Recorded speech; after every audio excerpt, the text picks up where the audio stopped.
دا message media channel. اس channel پر آپ کو مختلف علماء کرام کے لائیو بیانات، نعتیں، مشاعرے دیکھنے کو ملیں گے۔ اس چینل پر آپ کو مختلف علماء کرام کے اہم اور قیمتی بیانات دیکھنے کو ملیں گے۔ اس چینل پر آپ کو بہت سارے اہم اور قیمتی بیانات کی شارٹ کلپ دیکھنے کو ملے گی۔ اس چینل پر آپ کو روزانہ نئے عنوان پر 1 منٹ کی شارٹ کلپ دیکھنے کو ملے گی۔ ابھی تک اس چینل سے لاکھوں لوگوں نے دینی بیانات دیکھے اور دیکھ رہے ہیں۔ اگر آپ ابھی تک چینل سے نہیں جڑے ہیں تو ابھی دا میسج میڈیا کے تمام سوشل چینلوں سے جڑے، جیسے جوش، موج، انسٹاگرام، فیس بک، یوٹیوب۔ دین کی اہم، قیمتی اور مستند معلومات کے لیے آج ہی دا میسج میڈیا سے جڑے۔ اگر آپ اپنے کسی جلسے یا اجتماع کی معیاری ریکارڈنگ کرانا چاہتے ہیں تو آج ہی ہم سے رابطہ کریں۔ 8309475649۔ وعلى رسوله الكريم اما بعد فاعوذ بالله من الشيطان الرجيم بسم الله الرحمن الرحيم ما كان محمد ابا احد من رجالكم ولكن رسول الله وخاتم النبيين وقال النبي صلى الله عليه وسلم انا آخر الانبياء وانتم آخر الامم او كما قال عليه الصلاة والسلام۔ محترم و معزز سامعین کرام، اللہ کا لاکھ لاکھ شکر و احسان ہے کہ اللہ رب العزت نے ہم سب کو ایک جگہ جمع فرمایا اور حضور نبی کریم صلی اللہ علیہ وسلم کی ختم نبوت اور خاتم النبیین ہونے کے تذکرے کو سننے کے لیے اللہ نے ہمیں جمع فرمایا۔ یہ بہت بڑا کام ہے۔ اللہ رب العزت کا ہم اس پر جتنا بھی شکر ادا کرے کم ہیں۔ جیسا کہ میں نے کل جمعہ کے موقع پر بھی کہا تھا کہ اللہ کا ہم جتنا بھی شکر ادا کرے کم ہیں کہ پورے بالانگر حلقے میں اللہ رب العزت نے ہماری اس مسجد کا انتخاب فرمایا اور اللہ رب العزت نے ہمیں اس کام کی کرنے کی توفیق عطا فرمائی۔ اس پر ہم اللہ کا جتنا بھی شکر ادا کرے کم ہیں۔ محترم و معزز سامعین کرام، باتیں تو انشاءاللہ آتی رہے گی اور وقتاً فوقتاً اس پر تفصیلی گفتگو ہوتے رہے گی اور آپ کے سامنے مختلف باتیں آئے گی۔ اب ہمارے درمیان حضرت مولانا مفتی محمد صہیب صاحب مظاہری دامت برکاتہم، خطیب مسجد نور بوئن پلی تشریف رکھتے ہیں۔ آپ کا ایک سفر کل ہے، آپ باوجود اپنے مصروف وقت میں سے ہمیں وقت عنایت فرمایا، یہ ہماری سعادت مندی ہے۔ آپ نے اپنا قیمتی وقت دیا۔ آج کا پہلا عنوان ایمان کی اہمیت ہے اور موجبات کفر، اس عنوان پر حضرت والا کا بہترین خطاب ہوگا۔ میں آپ حضرات سے گزارش کرتا ہوں کہ آپ آخر تک تشریف رکھیں، بیچ میں اٹھنے کا ماحول پیدا نہ کریں۔ حضرت والا کا بہت قیمتی خطاب ہوتا ہے۔ میں حضرت والا سے مؤدبانہ گزارش کرتا ہوں کہ آپ ہم سب کو مخاطب فرمائیں۔ وتمم بالخير وبك نستعين زدني علما ويسر وتمم بالخير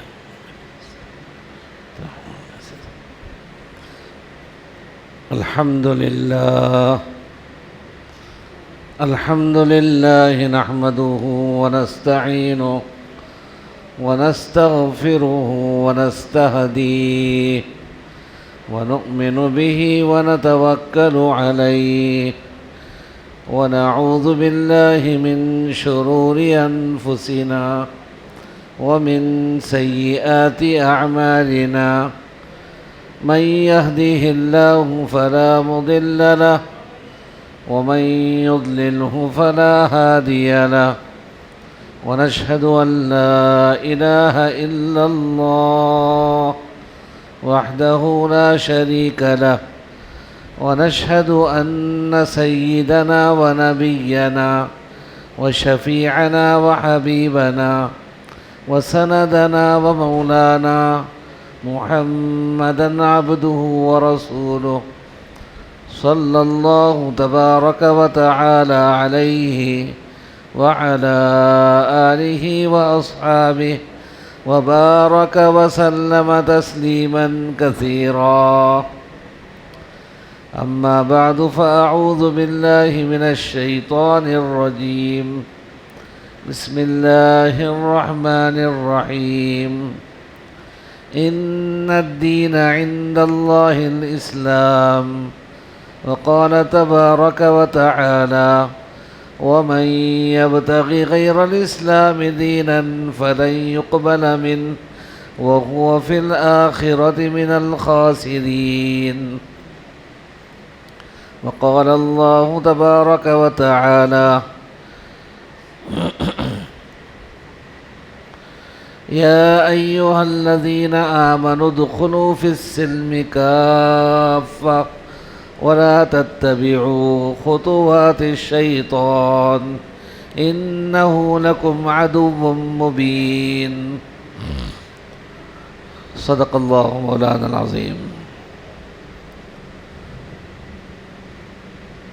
وقال النبي صلى الله عليه وسلم: الإيمان بضع وسبعون شعبة أعلاها قول لا إله إلا الله وأدناها إماطة الأذى عن الطريق أو كما قال عليه الصلاة والسلام. قابل قدر بزرگوں، معزز بھائیوں، میری اور آپ کی، ہم تمام شرکائے مجلس کی خوش قسمتی ہے، سعادت مندی ہے، اس رب ذوالجلال نے فضل کا معاملہ فرمایا اور ہم گناہ گاروں کو ان کے گناہوں پر پردہ ڈال کر اپنے گھر میں حاضری کی سعادت بخشی اور دین کی مجلس میں، ایمان کی محفل میں اللہ اس کے رسول کی بات کے کہنے سننے کی سعادت بخشی. یہ اس کا احسان ہے، اس کا کرم ہے. ورنہ اللہ سارے بڑوں کے بڑے ہیں اور مسجدیں اللہ کا گھر ہیں. گھر اس آدمی کو آنے کی اجازت دی جاتی ہے جس سے انسیت ہو، جس سے دوستی ہو. آدمی دشمن کو اپنے گھر میں آنے نہیں دیتا اور جس سے انسیت نہ ہو اس کو بھی نہیں بلاتا. ہمارا اللہ کے گھر میں آ کر بیٹھنا یہ بھی اس بات کی علامت ہے کہ اللہ تعالی ہم کو چاہتا ہے اور اللہ ہم سے محبت کرتا ہے. یہ ہمارے لیے کتنی بڑی خوشی کی بات ہے. اس لیے ہمیشہ اس کی کوشش کرنا چاہیے کہ جب دین کی مجلس میں بیٹھے تو آداب کا لحاظ کر کے بیٹھے، دھیان اور توجہ کے ساتھ میں سنیں، اپنے اندر دین کی طلب اور تڑپ ہو. اللہ جل جلالہ منوالہ ہماری طلب کی وجہ سے بات کرنے والوں کے دل میں باتوں کو ڈالتا ہے. ہماری طلب ہوگی تو نفع والی بات اللہ کہلوائے گا، اور ہمارے اندر بے توجہی ہوگی، ہم ادھر ادھر دیکھ رہے ہوں گے، بار بار اٹھ کر جا رہے ہوں گے. تو جب ہمارے اندر طلب نہیں ہوگی تو بات تو ہوگی. جس مقصد کے لیے، جس عنوان کے لیے ہمارا یہاں پر جمع ہونا ہوا ہے اس کے مطابق گفتگو تو ہوگی، لیکن اس میں نورانیت اور برکت نہیں ہوگی اور ہمارے لیے وہ بات نفع بخش نہیں ہوگی. اللہ تعالیٰ مجھے اور آپ کو دین کی مجلس کا آداب کا لحاظ کرتے ہوئے حق ادا کرنے کی توفیق عطا فرمائے، دھیان و توجہ کے ساتھ بیٹھنے کی، عمل کی نیت سے سننے کی توفیق عطا فرمائے. پیارے بھائیوں، سب سے پہلی بات مجھے اور آپ کو اور دنیا میں بسنے والے تمام مسلمانوں کو اس کے سمجھنے کی ضرورت ہے کہ اس ناپائیدار دنیا میں، اس ختم ہو جانے والی مختصر سی حیات میں ہمارے اور ساری مخلوق کے پیدا کرنے والے اللہ نے ہم کو جو نعمتیں اور دولتیں عطا فرمائی ہیں ان میں وہ نعمتیں بھی ہیں جو ہر انسان کو اللہ نے دی ہے. جیسے زندگی اللہ نے دی، ایمان والوں کو بھی زندگی دی گئی، غیر ایمان والوں کو بھی زندگی دی گئی. جس ہوا سے سانس ہم لیتے ہیں اسی اللہ کی بنائی ہوئی ہوا سے کافر بھی سانس لیتے ہیں. حق تعالیٰ جل جلالہ نے اس زمین پر رہنے کا اختیار جیسے اس کے ماننے والوں کو دے رکھا ہے، ایسے ہی جو اس کی پرستش نہیں کرتے، جو اس کو یکتا و تنہا نہیں مانتے، وہ بھی اسی زمین پہ زندگی گزارتے ہیں. اس کے برسائے ہوئے پانی سے سب فائدہ اٹھاتے ہیں. اعضائے جسمانی، صحت و سلامتی، مال و دولت، دنیا کا عیش و عشرت، کھانے پینے کی چیزیں، پہننے اوڑھنے کے ملابس، جتنی ظاہری نعمتیں ہیں اس میں اللہ تعالیٰ نے کوئی فرق نہیں کیا ہے. اور دنیا کی یہ ساری نعمتیں آدمی کو اس وقت تک کام دیتی ہیں جب تک کہ اس کی حیات ہے، جب تک کہ سانس چل رہی ہے، زندگی ہے، اس وقت تک یہ سب کچھ ہے. اور جہاں سانس ختم ہو گئی، زندگی ختم ہو گئی، یہ ساری چیزیں یہیں رہ جائے گی. آدمی خالی ہاتھ اس دنیا سے چلا جاتا ہے. آنکھ ہے دیکھ نہیں سکتا، پیر ہے چل نہیں سکتا، ہاتھ ہے کام نہیں کر سکتا، زبان ہے بول نہیں سکتا، کان ہے سن نہیں سکتا، سب کچھ موجود ہے. کیا بات ہو گئی؟ زندگی ختم ہو گئی. تو دنیا کی یہ نعمتیں، اس میں اللہ نے سب کو برابر رکھا ہے. عزیزو بزرگوں، ان سب کے علاوہ اللہ نے ہم مسلمانوں کو، ہم ایمان والوں کو لا الہ الا اللہ محمد الرسول اللہ کا کلمہ پڑھنے والوں کو بغیر مانگے کے، بلا استحقاق، بغیر کسی خصوصیت کے، اپنے فضل سے، اپنے کرم سے، بغیر مانگے کے ایمان کی وہ دولت اور مایہ عطا فرمائی ہے کہ دنیا کی بڑی سے بڑی طاقت اس کا مقابلہ نہیں کر سکتی. اس لیے سب سے پہلی چیز ایمان کی اہمیت اور اس کی قیمت کو سمجھنے کی ضرورت ہے. ایمان کتنی قیمتی چیز ہے. چونکہ ہم مسلمان گھرانوں میں پیدا ہوئے،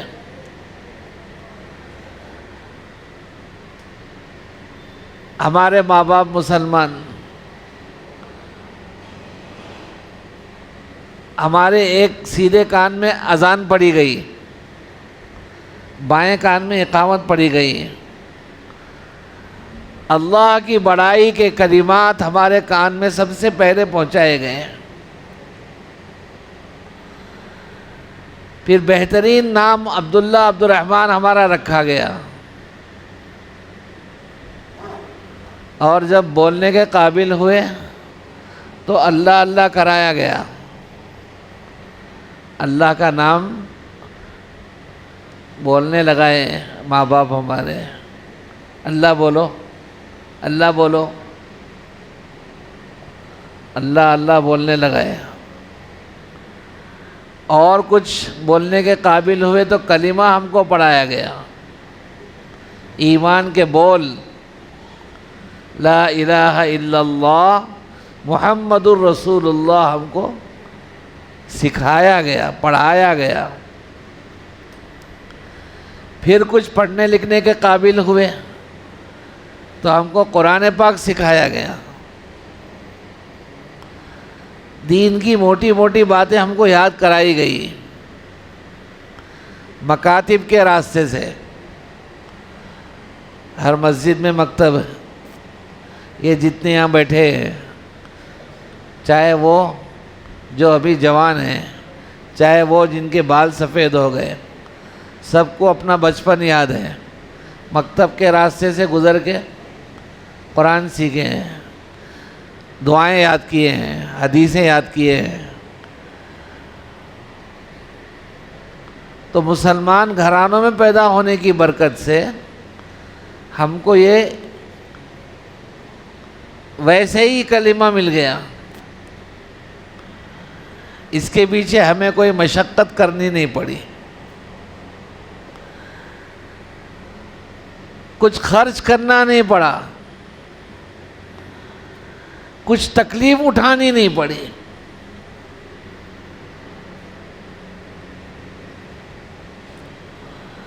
اور جو بلا مشقت کوئی چیز ملتی ہے تو عام طور سے مزاج انسانی یہ ہے کہ اس کی ناقدری کرتا ہے۔ بلا مشقت کوئی چیز ملتی ہے تو اس کی ناقدری کرتا ہے۔ ویسے ہی تو اللہ تعالیٰ ہم سب کی حفاظت فرمائے، ہمیں شعور عطا فرمائے، اس ایمان کی دولت اور سرمایے کے معاملے میں بھی عام طور سے ناقدری کا معاملہ ہے، عام طور سے ناقدری کا معاملہ ہے۔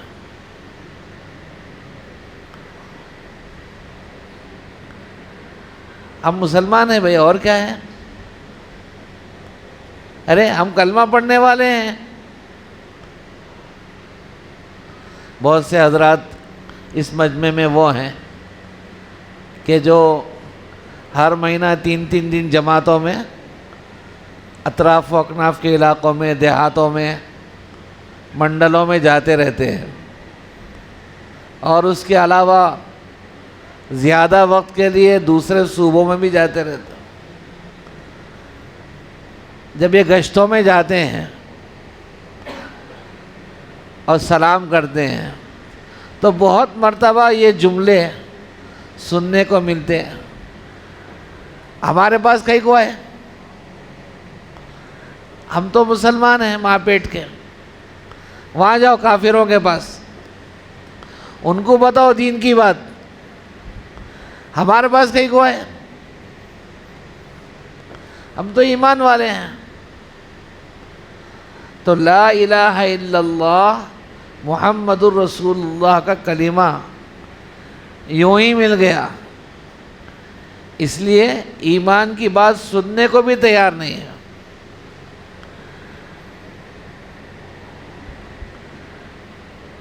اور ایک وہ لوگ تھے کہ جب 1400 برس پہلے عرب کی سرزمین پر مکہ مکرمہ میں نبی آخر الزماں، خاتم النبیین، امام الانبیاء والمرسلین محمد الرسول اللہ صلی اللہ علیہ وسلم مبعوث ہوئے،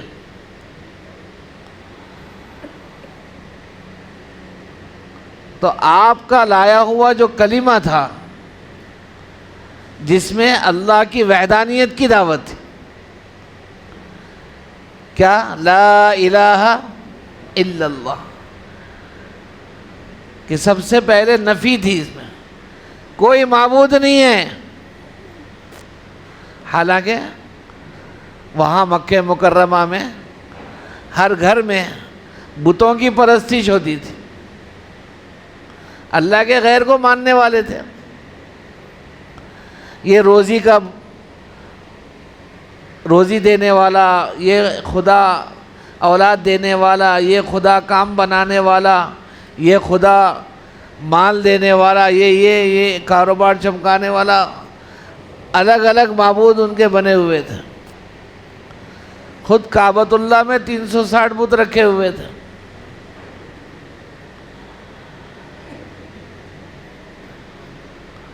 ایسے میں ہمارے نبی کا جو اعلان تھا سب سے پہلا، یا ایھا الناس قولوا لا الہ الا اللہ تفلحوا، اے لوگو یہ پتھر کے بنائے ہوئے بت جو خود ان کے سامنے رکھی ہوئی چیز اگر مکھی کھا رہی ہو تو اس کو ہٹا نہیں سکتے، وہ ہمیں کیا نفع و نقصان دے سکتے ہیں؟ کیا نفع دے سکتے اور نقصان سے بچا سکتے ہیں؟ یہ اپنی خود حفاظت نہیں کر سکتے، تو یہ کیا ہماری حفاظت کر سکتے ہیں؟ ایک اکیلے اللہ کو اپنا معبود بنا لو، جس نے اس ساری کائنات کو بنایا، شجر و حجر، نباتات و جمادات، چاند و سورج، زمین و آسمان، دریا پہاڑ، چرند و پرند، خشکی و تری، جو کچھ اس کائنات میں نظر آ رہا ہے اس ایک اکیلے اللہ نے بنایا ہے۔ بنایا بھی اسی نے ہے اور مالک بھی وہی ہے اس کا، اس نظام کو چلاتا بھی وہی ہے، موت و حیات اس کے قبضے قدرت میں ہے، بیماری و شفا اسی کے خزانے سے چلتی ہے، وہ جب چاہے جس کے ساتھ چاہے، جہاں چاہے جیسا چاہے معاملہ کرے، کوئی اس کے ارادے کو روکنے والا نہیں ہے۔ اس ایک اکیلے اللہ کو اپنا معبود بناؤ، اسی کے کرنے سے سب کچھ ہوتا ہے۔ تو سارے مکے میں مخالفت شروع ہو گئی، اجعل الآلہۃ الہا واحدا ان ھذا لشیء عجاب، سب معبودوں کو ہٹا کے ایک کو ماننا، سب کو ملا کے ایک بنا دیا، کیسے تعجب کی بات ہے۔ اسی لیے مخالفت شروع ہوئی، کیونکہ ان کا جو باپ دادوں سے چلتا ہوا عقیدہ آ رہا تھا، جو اپنے باپ دادا کو کرتا ہوا دیکھے تھے، محمد صلی اللہ علیہ وسلم کی دعوت بالکل اس کے مقابل میں تھی، اس سے مخالفت شروع ہو گئی۔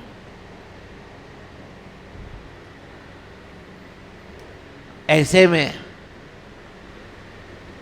ایک ایک کر کے عورتوں میں آپ کی بیوی ام المومنین حضرت خدیجہ رضی اللہ عنہا ایمان لے آئی، مردوں میں سیدنا ابوبکر صدیق رضی اللہ عنہ ایمان لے آئے، اور بچوں میں آپ کے چچا زاد بھائی سیدنا علی ابن ابی طالب رضی اللہ عنہ مسلمان ہو گئے۔ ہم سوچ کے دیکھیں، پوری بستی، پورا گاؤں، پورا ماحول ایک الگ رخ پر ہے، اور یہ چند گنتی کے لوگ یہ الگ، کیسا خوف کا ماحول رہتا تھا ہوگا۔ پھر ایک ایک کر کے اللہ تعالیٰ نے لوگوں کے دلوں میں بات ڈالی، انہی میں حضرت عمار، حضرت یاسر اور حضرت سمیہ، یہ ایک خاندان ہے، اس کو اللہ نے ایمان کی سعادت عطا فرمائی۔ ایک طرف روم سے آئے ہوئے صہیب مسلمان ہو گئے، حبشہ سے آئے ہوئے بلال مسلمان ہو گئے، فارس سے آئے ہوئے سلمان مسلمان ہو گئے،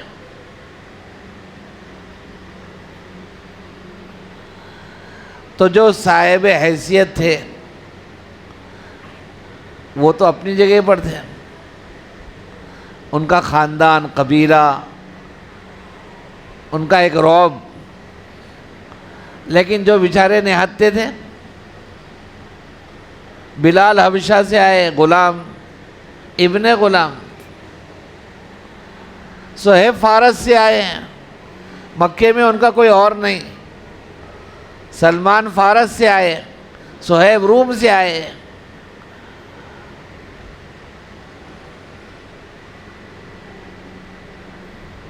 سیدنا ابو ذر رضی اللہ عنہ مکے سے دور غفار، قبیلہ غفار کے رہنے والے ہیں، وہ مکہ مکرمہ میں آ کر نبی کریم صلی اللہ علیہ وسلم کے بارے میں معلومات کر رہے ہیں۔ حضرت علی رضی اللہ عنہ نے ان کو لے جا کے ملاقات کرایا، مسلمان ہو گئے، لا الہ الا اللہ محمد الرسول اللہ کے قائل ہو گئے، دل کی گہرائیوں سے اس کا اقرار کر لیا کہ ایک اکیلا اللہ عبادت کے لائق ہے، اس کے علاوہ کوئی عبادت کے لائق نہیں، اور اللہ کا تعارف کرانے والے محمد صلی اللہ علیہ وسلم جو عبداللہ کے بیٹے ہیں وہ اللہ کے رسول ہیں، اللہ نے ہم میں سے ان کو چنا، رسول بنایا،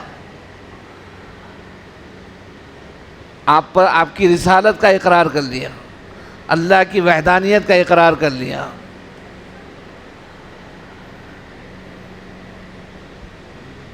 اور اس زمانے میں بیت اللہ کے اطراف لوگ ہوا کرتے تھے، وہاں جا کر بلند آواز سے اشہد ان لا الہ الا اللہ و اشہد ان محمدا عبدہ و رسولہ، اس کا اعلان کیا۔ پھر کیا تھا، چاروں طرف سے لوگ ٹوٹ پڑے، اتنا مارا کہ مرنے کے قریب ہو گئے۔ حضرت عباس رضی اللہ عنہ نے آ کر بیچ بچاؤ کر کے حفاظت کی، ورنہ جان چلی جاتی۔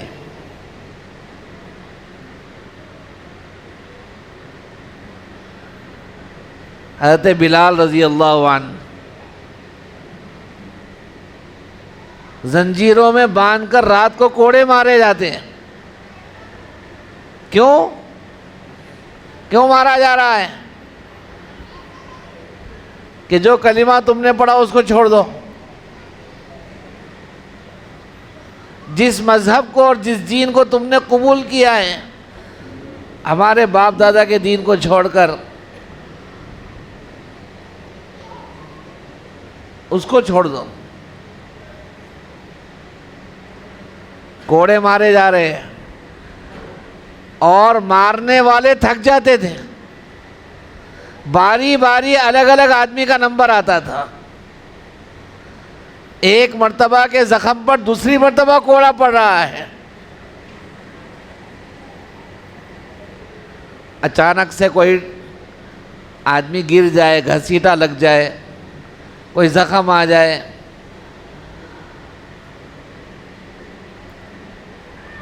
تو تکلیف ضرور ہوتی ہے، لیکن پھر وہ دوا دارو شروع ہو جاتی ہے، مرہم لگایا جاتا ہے۔ ایسے میں ایک دم سے دوبارہ اس پر زخم آ جائے تو اور زیادہ تکلیف ہوتی ہے۔ کوڑا مارا گیا ہے، پیٹھ پر نشان آ گیا، پھر دوبارہ مارا گیا، پیٹھ پھٹ گئی، اسی پر تیسری مرتبہ کوڑا پڑا، اور مارنے والے اپنی طاقت پوری لگا دیتے تھے، جب وہ تھک جاتا تو کوڑا دوسرے کے ہاتھ پہ دے دیتا، وہ تازہ دم پھر مارتا اس، اور دن کو عرب کی تپتی ہوئی ریت پر ان کو سیدھا لٹا کر ان کے سینے پر پتھر کی چٹان رکھ دی جاتی تھی۔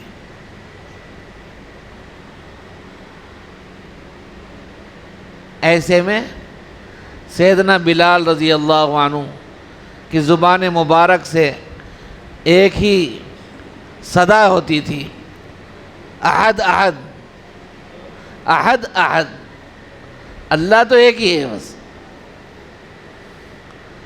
زخم کھائے جا رہے ہیں لیکن زبان پر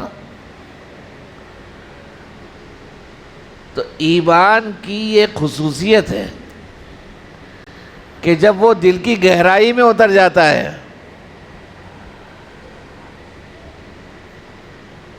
موت تو آ سکتی ہے آدمی کو، لیکن یہ جان بوجھ کر ایمان کو چھوڑ نہیں سکتا۔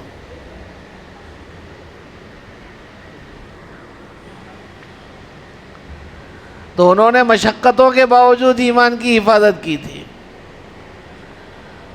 ان سے پوچھو ایمان کی قیمت کیا ہے؟ ہم کو یوں ہی گھروں میں بیٹھے بیٹھے مل گیا، اس لیے ایمان کی قیمت کا اندازہ نہیں ہے۔ حضرت شیخ الحدیث مولانا زکریا صاحب رحمۃ اللہ علیہ نے فضائل اعمال میں حکایات صحابہ میں صحابہ کے اس ایمان کی خاطر مشقتوں کو برداشت کرنے کے واقعات کو لکھا ہے۔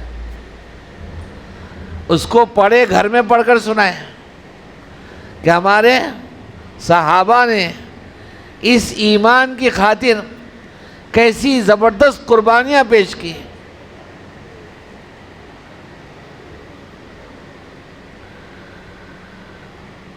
اسی میں فضائل ذکر بھی ہے۔ اس میں ایک حدیث لکھی ہے کہ سیدنا موسیٰ علیہ السلام، جن کو اللہ نے خصوصیت عطا فرمائی تھی کہ وہ اللہ سے بات کرتے تھے، موسیٰ کلیم اللہ، تو ایک مرتبہ انہوں نے عرض کیا کہ اے اللہ مجھے کوئی ایسا کلمہ بتائیے جس کے ذریعے سے میں آپ کو یاد کروں، آپ کا ذکر کروں۔ تو جواب ملا، اے موسیٰ لا الہ الا اللہ کہا کرو، اے موسیٰ لا الہ الا اللہ کہا کرو۔ سیدنا موسیٰ علیہ السلام نے عرض کیا کہ اے اللہ یہ کلمہ تو ساری مخلوق ہی کہتی ہے، میں تو اپنے لیے کوئی خاص کلمہ مانگتا ہوں جو صرف مجھی کو آتا ہو۔ جواب ملا کہ اے موسیٰ اگر ساتوں زمین اور ساتوں آسمان اور ان کے درمیان میں جو کچھ ہے وہ سب ایک پلڑے میں رکھ دیا جائے،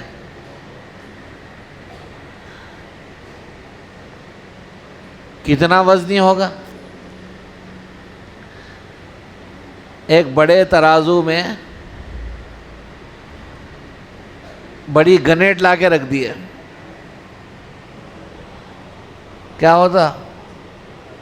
ایک دم نیچے چلے آتا۔ ایک گنیٹ کی بات ہے، یہ تو ساتوں زمین اور ساتوں آسمان اور جو کچھ ان کے درمیان میں ہے۔ زمین میں اللہ نے قیمتی قیمتی دھاتیں رکھی ہیں، لوہا زمین سے ہی نکلتا، کوئلہ زمین سے ہی نکلتا، سونا زمین سے نکلتا، چاندی زمین سے نکلتی، اور کیا ہے پیٹرول بھی زمین سے نکلتا، ہے نہیں قیمتی چیزیں۔ پھر سمندر میں اللہ نے قیمتی چیزیں رکھی ہیں،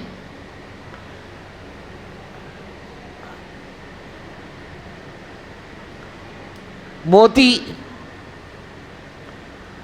جو سمندر کی تہ میں سیپیوں کے اندر ہوتا ہے، بڑی قیمتی موتی ہوتے ہیں۔ پہاڑوں میں اللہ نے ہیرے چھپا کے رکھے ہیں، پہاڑوں میں۔ تو ایک تو زمین وزنی بھی ہے، دوسرے زمین قیمتی بھی ہے کہ اس میں یہ سب کچھ موجود ہے۔ پھر آسمانوں میں کیا کیا ہوگا؟ چاند سورج آسمانوں میں، یہ سارا سب کچھ ترازو کے ایک پلڑے میں رکھ دیا جائے، کتنا وزنی اور قیمتی ہوگا. اور دوسرے پلڑے میں لا الہ الا اللہ محمد الرسول اللہ کا کلمہ رکھ دیا جائے. تو فرمایا کہ کلمے والا پلڑا بھاری ہو جائے گا، ساتوں زمین اور ساتوں آسمان والا پلڑا ہلکا ہو جائے گا. اتنا وزنی، اتنا قیمتی یہ کلمہ ہے جو اللہ نے بغیر مانگے بلا مشقت مسلمان گھرانوں میں پیدا کر کے مجھے اور آپ کو عطا فرمایا ہے.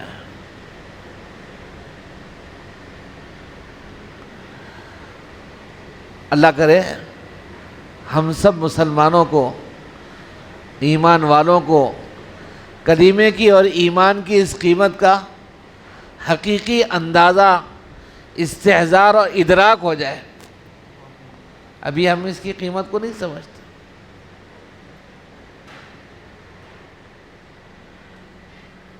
جن کو اس کی قیمت کا اندازہ تھا انہوں نے کوڑے کھائے لیکن ایمان کو نہیں چھوڑا. اسی فضائل اعمال میں اور حیات الصحابہ میں اور بھی کتابوں میں واقعات لکھے ہیں.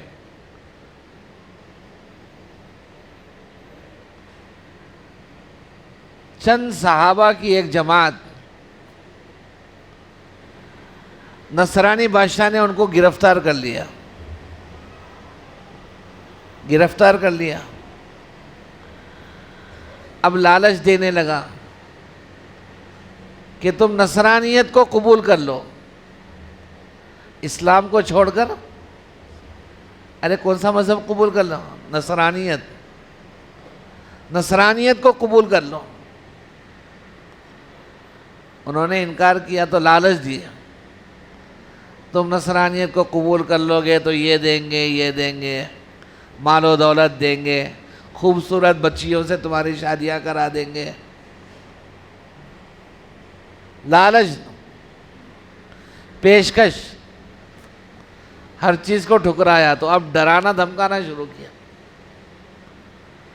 کہ تم تو بندھے ہوئے ہیں، ہم تمہاری جان لے لیں گے، ہم تم کو قتل کر دیں گے.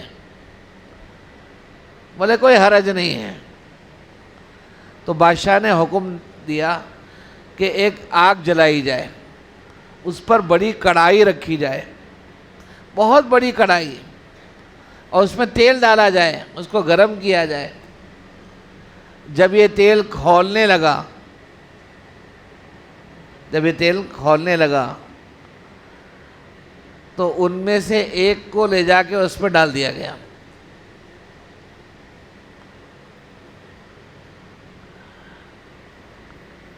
کوئلہ ہو گیا بالکل، ڈالتے ہی ختم. کیا گزری ہوگی اس پر؟ جب لے جایا جا رہا تھا تو دل کی کیا کیفیت تھی ہوگی؟ اس دہکتی ہوئی آگ کے اوپر کڑھائی رکھی ہوئی ہے، تیل کھول رہا ہے، اس میں ڈال دیا گیا.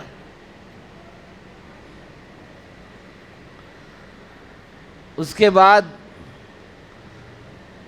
ان کا نمبر آیا جو اس جماعت کے ذمہ دار تھے، صحابی رسول. ان کو لے جانے گئے تو درمیان میں رونے لگے. بادشاہ کو خبر کی گئی کہ یہ تو رو رہا ہے. بولے اس کو بلا کے لاؤ.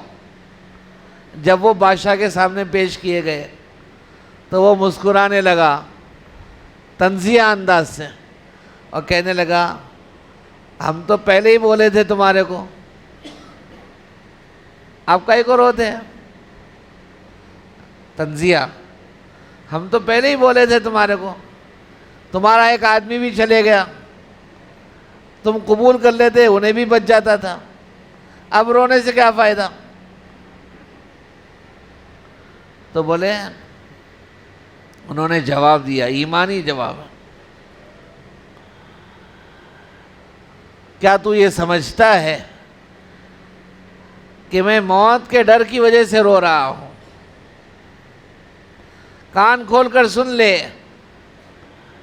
کہ میں موت کے ڈر کی وجہ سے نہیں رو رہا ہوں، میں تو اس پر رو رہا ہوں کہ خدا نے ایک جان دی تھی، خدا نے ایک زندگی دی، ایک جان دی، جو آج اس کے نام پر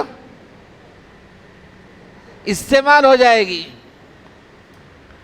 میں تو اس پر رو رہا ہوں کہ کاش جتنے بال میرے بدن میں ہیں اتنی میری جانیں ہوتی، اتنی میری زندگیاں ہوتی، اور ایک ایک کر کے ان زندگیوں کو اللہ کے نام پر قربان کر دیتا۔ مجھے تو اس پر رونا آ رہا ہے۔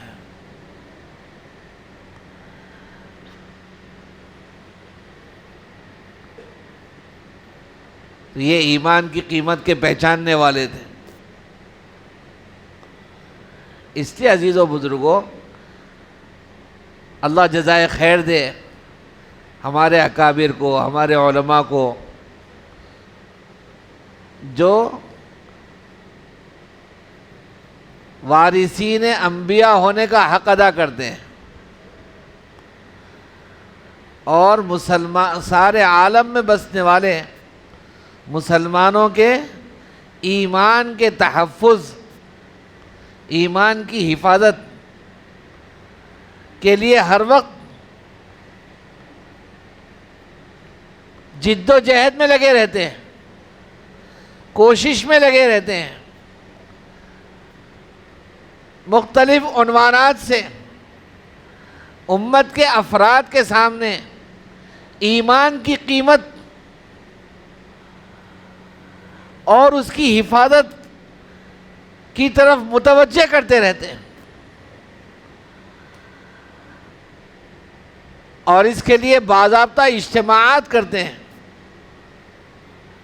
تحفظ ختم نبوت کے زیر اہتمام یہ جو ورکشاپ ہیں 24 گھنٹے کے لیے، اب سے لے کر کل عشاء تک، وہ اسی بات کے لیے ہے کہ ایمان کی قیمت ہم سمجھتے ہیں۔ اور ظاہر بات ہے یہ ایمان آج کے زمانے میں بھی اللہ کا فضل ہے، اس کا احسان ہے، اس کا کرم ہے، اور ایمان کی یہ خصوصیت ہے کہ جب براہ راست اس ایمان والے کو چھیڑا جائے گا، اس ایمان والے کو چھیڑا جائے گا تو وہ سب کچھ قربان کر سکتا ہے، لیکن اپنے ایمان کو ہاتھ سے جانے نہیں دے گا۔ ہمارے گھروں پر بلڈوزر چل جائیں، ہمارے جوانوں کو جیلوں میں بھرتی کر دیا جائے،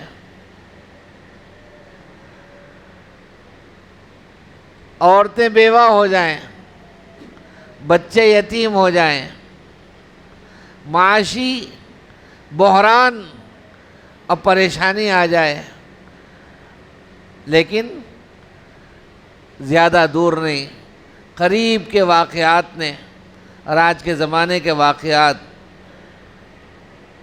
ایمان کو تازہ کر دینے کے لیے کافی ہیں کہ براہ راست جب ایمان پر بات آئی تو قربان سب کچھ کیا، لیکن ایمان کو ہاتھ سے جانے نہیں دیا، جان دے دی عورتوں نے، دودھ پیتے بچوں کو ان کے سامنے کاٹ دیا گیا۔ کیا گزری ہوگی؟ زندہ عورت کا پیٹ چاک کر کے پیدا ہونے والے بچے کو نکال کر کاٹ دیا گیا۔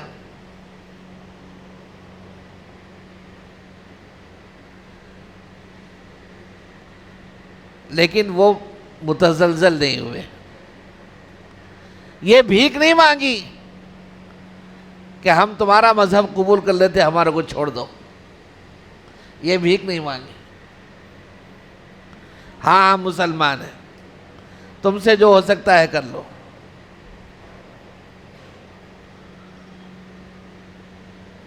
ایمان کی یہ خصوصیت ہے کہ جب براہ راست، لیکن جو دشمن ہے نا، وہ دشمن مکار ہے بہت، وہ دشمن کیا ہے؟ مکار ہے. اس کو بھی پورا معلوم ہے کہ مسلمان سب کچھ قربان کر سکتا ہے لیکن اپنے ایمان کو ہاتھ سے جانے نہیں دے گا. وہ بھی مکار ہے بہت.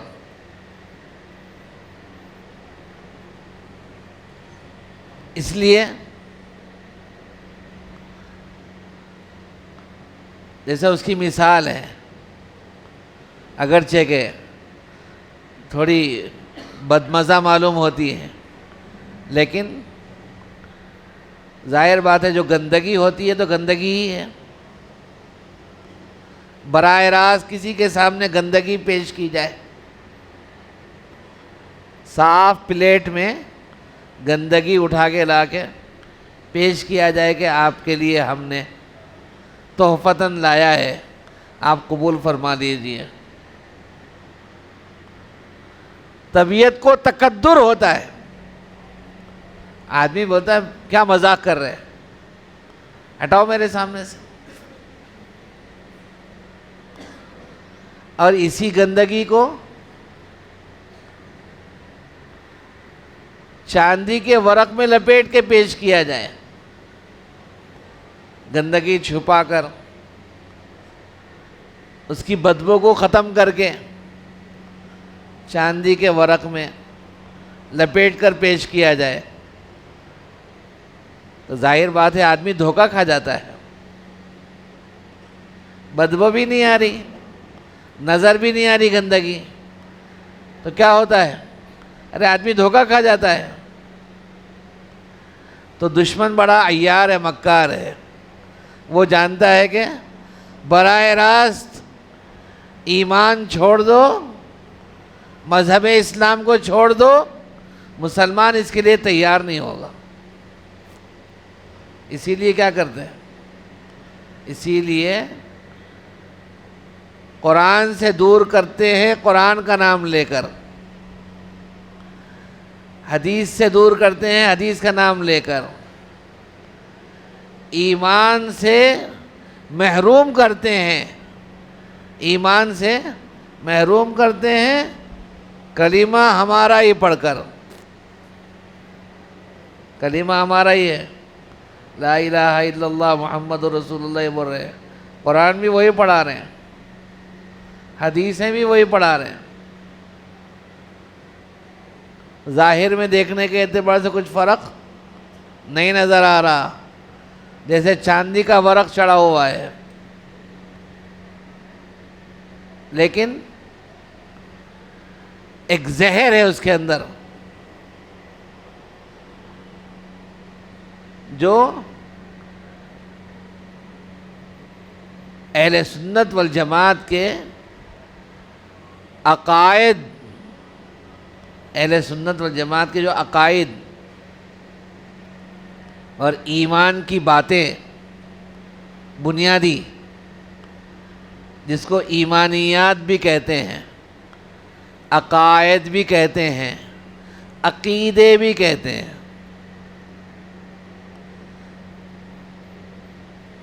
اسی لیے ہم مسلمان ہیں، لا الہ الا اللہ محمد رسول اللہ کے پڑھنے والے ہیں.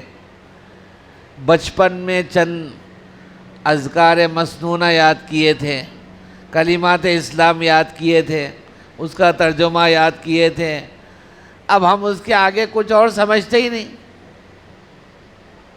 ہم اس کے آگے کچھ اور سمجھتے ہی نہیں.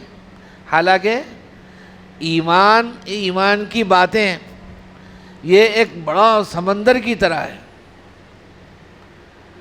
خطبے میں جو حدیث میں نے پڑھی اس میں آقا نامدار سرور کونین حضرت محمد الرسول اللہ صلی اللہ علیہ وسلم فرماتے ہیں الایمان بضع و سبعون شعبۃ، ایمان کی 70 سے زیادہ شاخیں ہیں، ایمان کی 70 سے زیادہ شاخیں ہیں. کبھی ہم نے سوچا کہ بھی وہ آخر کیا ہے شاخیں؟ 77 شاخیں آخر کیا ہے؟ یعنی ایمانیات، عقیدے. پھر ہر ایک کی الگ الگ شاخیں ہیں. ایمان کا علم، اسی لیے قرآن کریم میں علماء نے فرمایا کہ 6666 آیتیں نماز، روزہ، زکوٰۃ، حج، نکاح، طلاق، حلال حرام، کرنا کیا ہے نہیں کرنا کیا ہے، جس کو شریعت کی زبان میں احکامات کہا جاتا ہے. نماز پڑھنے کا حکم ہے، روزہ رکھنے کا حکم ہے، حج کرنے کا حکم ہے، زکوٰۃ ادا کرنے کا حکم ہے، حلال کیا ہے حرام کیا ہے اس کو بیان کیا گیا. نکاح اور طلاق سے متعلق آیات ہیں، احکامات ہیں. یہ احکامات کل ملا کر کم و بیش 500 آیتیں ہیں. احکامات کی آیتیں کتنی؟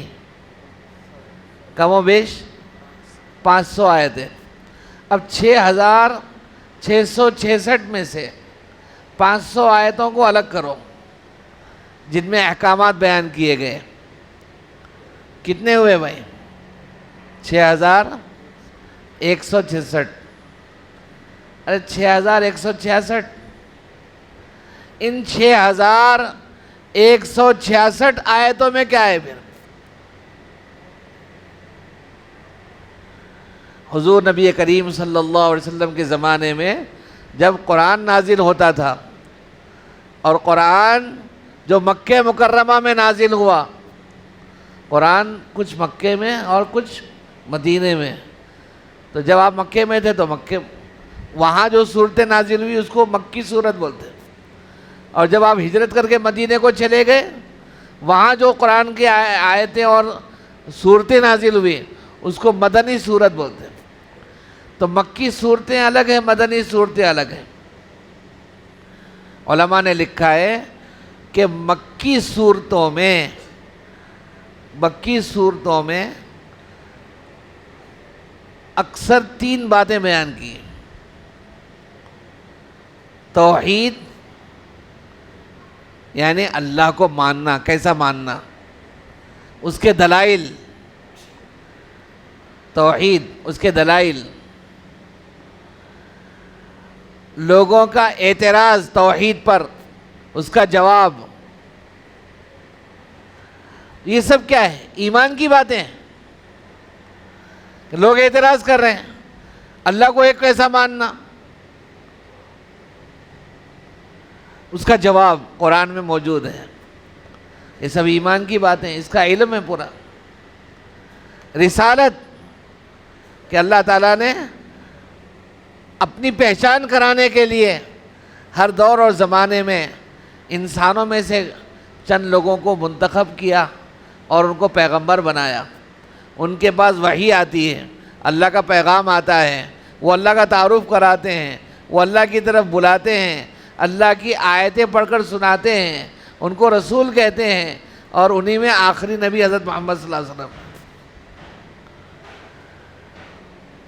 اب لوگوں کا اعتراض کہ اللہ کو پیغمبر بنانا تھا تو کسی فرشتے کو پیغمبر بنا کر اتارتے، آپ کو کیوں بنائیں؟ ان کو بنا سکتے تھے، آپ ہی ہے کیا بننے کے قابل؟ اللہ نے اس کا بھی جواب دیا. تو رسالت سے متعلق آیتیں ہیں اور رسالت سے متعلق باتیں ہیں، وہ بھی ایمان کی باتیں ہیں. ایسے ہی بعث بعد الموت، مرنے کے بعد دوبارہ اٹھایا جائے گا، جس کو آخرت کی زندگی کہتے ہیں. وہاں کیا کیا ہوگا؟ حساب کتاب ہوگا، نیک لوگوں کو اللہ پاک اپنے مہمان خانے جنت میں جگہ دیں گے، وہاں کیا کیا انعامات ملیں گے. نافرمانوں کو سزا دینے کے لیے خدا نے کیا بنائی ہے؟ جہنم بنائی ہے. وہاں کیا کیا عذاب اور مصیبتیں ہیں. یہ آخرت سے متعلق باتیں ہیں. اب لوگوں کا اعتراض کہ جب ہم دفن ہو جائیں گے، مٹی ہو جائیں گے، ریزہ ریزہ ہو جائیں گے، ہمارا کچھ بھی باقی نہیں رہے گا، تو بھی دوبارہ کیسا زندہ کرتے؟ اور اللہ تعالیٰ نے الگ الگ انداز سے اس کا جواب دیا. یہ آخرت کے عقیدے سے متعلق باتیں ہیں. تو 6666 آیتوں میں مکی صورتوں میں اکثر ایمان کی باتیں ہیں. ایمان کی باتیں ہیں. جو پیغمبر کی بات کو قبول کر کے اعتماد کر کے اللہ پر ایمان لائیں گے، اللہ کے احکامات کو قبول کریں گے، اس پر اپنی زندگی کو گزاریں گے، ان کے ساتھ خدا کے کیا وعدے ہیں. اور جو پیغمبر کی بات پر اعتماد نہیں کریں گے، بھروسہ نہیں کریں گے، بلکہ الٹا اس کی مخالفت کریں گے، اپنے عقلی گھوڑے اس میں دوڑائیں گے، اور اس طرح پیغمبر کی مخالفت کریں گے، نہیں مانیں گے، خدا کس طرح ان کی پکڑ کرے گا. دنیا میں کیسے عذاب آئے گا، آیا ہے پچھلی قوموں میں، اور آخرت میں ان کو اوپر اللہ کی طرف سے کیسی لعنت ہوگی، کیسا عذاب ان کو گھیرے گا. یہ سب ایمان کی باتیں ہیں. تو 6666 آیتوں میں سے 500 آیتوں کا تعلق احکامات سے ہے، باقی پوری آیتوں کا تعلق ایمانیات سے ہے. جس ایمان کو خدا نے 6100 آیتوں میں تقریباً بیان کیا ہو، اس ایمانی علم، اس عقیدوں کا علم ہم حاصل کرنے کی کوشش نہیں کرتے. جس کی وجہ سے کیا ہوتا؟ جس کی وجہ سے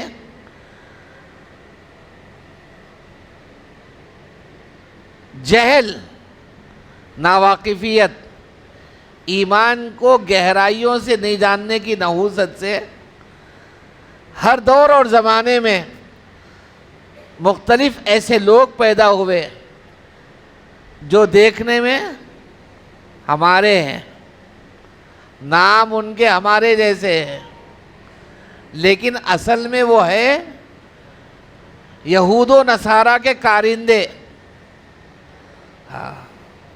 کیونکہ اسلام کے سب سے بڑے دشمن حضرت محمد صلی اللہ علیہ وسلم کے زمانے سے آج تک اور قیامت کی صبح تک کون ہیں؟ اسلام کے سب سے بڑے دشمن کون ہیں؟ یہود نصارہ. یہود نصارہ. میں نہیں کہہ رہا ہوں، اللہ کہہ رہے ہیں وَلَن تَرْضَىٰ عَنْكَ الْيَهُودُ وَلَا النَّصَارَىٰ حَتَّىٰ تَتَّبِعَ مِلَّتَهُمْ. یہود و نصارہ آپ کے کبھی بھی مطمئن نہیں ہو سکتے جب تک آپ کے پیچھے پڑے رہیں گے. کب تک؟ جب تک کہ آپ ان کا مذہب قبول نہ کر لیں، یا کم سے کم آخری درجے میں اندرونی اعتبار سے آپ مذہب اسلام پر باقی نہ رہیں. یہود و نصارہ. اسی لیے ایسے لوگوں کو پیدا کرتے رہتے ہیں اپنے میں سے ہی. اب اسی میں سے کسی کا نام مرزا غلام احمد ہے، اسی میں سے کسی کا نام کچھ اور ہے.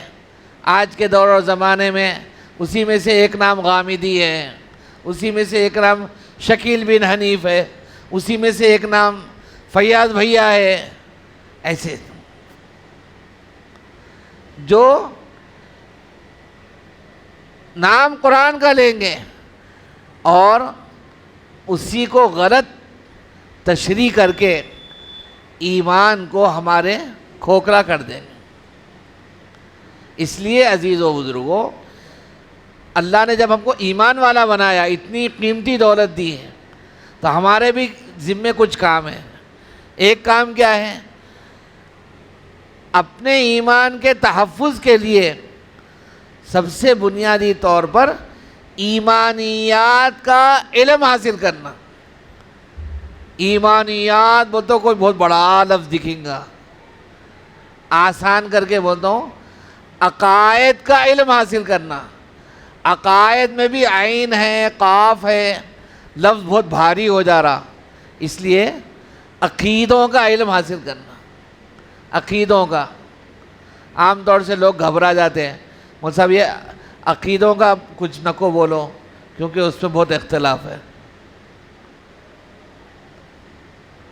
اس سے خطیبوں کو بھی پابند کرتے ہیں، ارے بھائی آپ ماحول مختلف قسم کا ہے، عقیدوں سے متعلق بات نہیں کرنا. ارے جو اصل اور بنیاد ہے ایمانیات، ایمان کی باتیں، اللہ کو ویسا ماننا جیسا ماننے کا حق ہے، محمد صلی اللہ علیہ وسلم کے کیا حقوق ہیں ہمارے ذمے ہیں، آخرت کے بارے میں کیا عقیدہ رکھنا چاہیے، فرشتوں کے بارے میں کیا عقیدہ رکھنا چاہیے، آسمانی کتابوں کے بارے میں کیا عقیدہ رکھنا چاہیے، ایمان کی باتیں جتنا اس کو آدمی سنے گا، پڑھے گا، علماء سے سیکھے گا، مختلف مجلسوں میں ایمان کی باتوں کو دہرائے گا، آہستہ آہستہ یہ کان کے راستے سے، یہ زبان کے راستے سے، یہ آنکھوں کے راستے سے دل کی گہرائیوں میں اترتے ہیں. اس لیے ایک نیت ہم سب کرنے کی ضرورت ہے، ایمانیات کا علم حاصل کریں گے اور چوکنا رہنا کہ کون کس راستے سے، کبھی کوئی حدیثوں کے راستے سے، کبھی کوئی تفسیر کے راستے سے، کبھی کوئی اور دوسرے راستوں سے. اور یہ تو اب مصیبت یہ ہے کہ لوگ علماء سے نہیں پوچھتے، آسان ہو گیا نا، کس سے پوچھتے؟ مفتی گوگل سے پوچھتے. کس سے پوچھتے؟ عجیب عجیب نامہ لے کے آ رہے ہیں، ہماری بچی کا نام یہ رکھنا چاہ رہے ہیں. ارے بھائی کون سی زبان کا لفظ ہے؟ ہم عالم ہیں، اتنی کتابیں پڑھے، آج تک کبھی ایسا نام نہیں دیکھے. نہیں مول صاحب وہ میں آفس میں بیٹھا تھا، کام کچھ بھی نہیں تھا، تو اسلامک نیمز بول کے میں سرچ کر رہا تھا گوگل میں، تو یہ نام میرے کو اچھا دکھا. نماز کے مسئلے کھٹاکھٹ کس سے پوچھ رہے ہیں؟ مفتی گوگل، ابن وائی فائی، آسان ایکسس ہے. نہیں بزرگوں، آپ کو معلوم ہی نہیں ہے وہ ویب سائٹ بنانے والا کون ہے، یہودی ہے، نصرانی ہے، قادیانی ہے، شکیلی ہے. اس ویب سائٹ کا بنانے والا کون ہے معلوم ہی نہیں آپ کو. آپ اس کو اسلامی ویب سائٹ سمجھ رہے ہیں، نام اچھا رکھا ہوا ہے. اس لیے ایمانیات کا علم اپنے علماء کے قریب رہ کر باضابطہ. حضرت اشرف علی صاحب تھانوی رحمۃ اللہ علیہ نے بہشتی زیور میں تو عورتوں کے لیے لکھی ہے، اسی میں سے علماء نے مختصر کر کے بہشتی ثمر بنائی.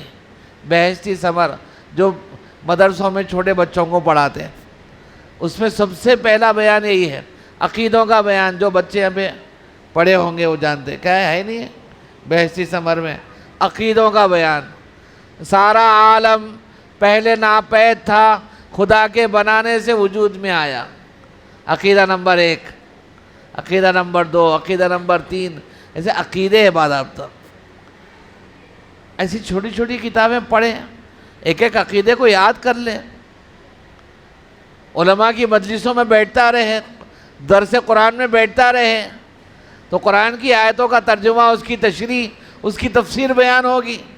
الغرض عزیز و بزرگوں، ہماری اپنی ذات سے ایمانیات کا علم حاصل کرنا، اور دوسرے یہ اس طرح کے جو ورکشاپ ہوتے ہیں، یہ وہ مواقع ہیں جہاں پر آپ کو یہ بتایا جائے گا کہ آج کے دور اور زمانے میں کس کس طرح ایمان والوں کے ایمان کو کھوکھلا کرنے کے لیے دراڑیں ڈالی جا رہی ہے.